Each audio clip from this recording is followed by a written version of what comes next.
Hi friends, Padmas mini കിച്ചണിലേക്ക് എല്ലാവർക്കും സ്വാഗതം. കുട്ടികൾക്ക് ഏറെ ഇഷ്ടമുള്ള ഒരു ഭക്ഷണമാണല്ലോ ന്യൂഡിൽസ്. അതുപോലെ തന്നെ എല്ലാ പ്രായക്കാരെയും ഇഷ്ടപ്പെടുന്ന ഒന്നാണ് ന്യൂഡിൽസ്. പല റെസിപ്പികളും ഉപയോഗിച്ച് ന്യൂഡിൽസ് തയ്യാറാക്കാം. ഞാനിന്ന് സ്പൈസിയും ടേസ്റ്റിയുമായ ഒരു വെറൈറ്റി റെസിപ്പിയുമായിട്ടാണ് വന്നിട്ടുള്ളത്.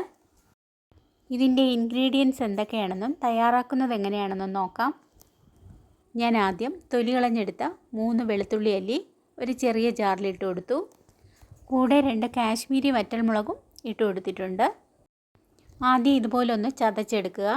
അതിനുശേഷം കുറച്ച് വെള്ളം ആഡ് ചെയ്ത് അരച്ചെടുക്കാം.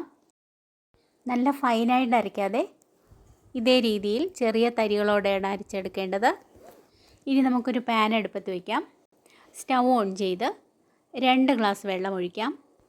ഹൈ ഫ്ലെയിം ആക്കിയതിന് ശേഷം ചൂടായ വെള്ളത്തിലേക്ക് ന്യൂഡിൽസിനോടൊപ്പം കിട്ടുന്ന മസാലയുടെ പകുതി ചേർത്ത് കൊടുക്കാം. വെള്ളം നന്നായി തിളച്ച് വരുമ്പോൾ അതിലേക്ക് ന്യൂഡിൽസ് ഇട്ട് ഇതുപോലെ ഒന്ന് ഇളക്കിയിടാം.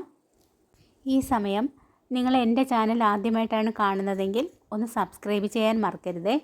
ഫ്രണ്ട്സിനും റിലേറ്റീവ്സിനും ഷെയർ ചെയ്യാനും മറക്കരുതേ. ന്യൂഡിൽസ് ചേർത്തതിന് ശേഷം നന്നായി തിളച്ച് വരുമ്പോൾ അതിലേക്ക് വെളുത്തുള്ളിയും മുളകും അരച്ചെടുത്തത് ആഡ് ചെയ്ത് നന്നായി ഇളക്കി യോജിപ്പിച്ച് കൊടുക്കുക. ഇനി നന്നായി തിളച്ച് വെള്ളം വറ്റി കുറുകി വരട്ടെ. ആ സമയം ഇനി ഇതുപോലെ നല്ല പഴുത്ത ഒരു ടൊമാറ്റോ എടുക്കാം.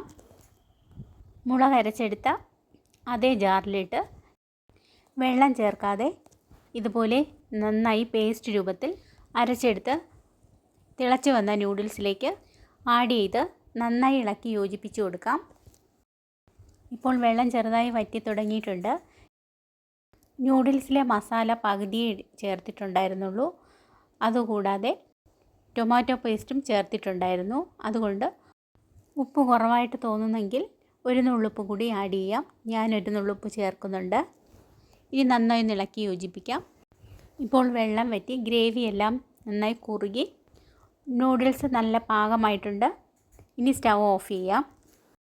നമ്മുടെ സ്പൈസിയും ടേസ്റ്റിയുമായ ന്യൂഡിൽസ് റെഡി ആയിട്ടുണ്ട്. ഇനി ഒരു ബൗളിലേക്ക് മാറ്റാം. ഈ റെസിപ്പിയിൽ നിങ്ങൾ ഉണ്ടാക്കി നോക്കൂ. വളരെ സൂപ്പർ ടേസ്റ്റിയാണ്. ഒരു പ്രാവശ്യം ഇങ്ങനെ ഉണ്ടാക്കിയാൽ പിന്നെ ഇതുപോലെ നിങ്ങൾ ഉണ്ടാക്കുകയുള്ളൂ. തീർച്ചയായും നിങ്ങൾ ഇതുപോലെ ഉണ്ടാക്കുകയും ഫീഡ്ബാക്ക് അറിയിക്കുകയും ചെയ്യണേ.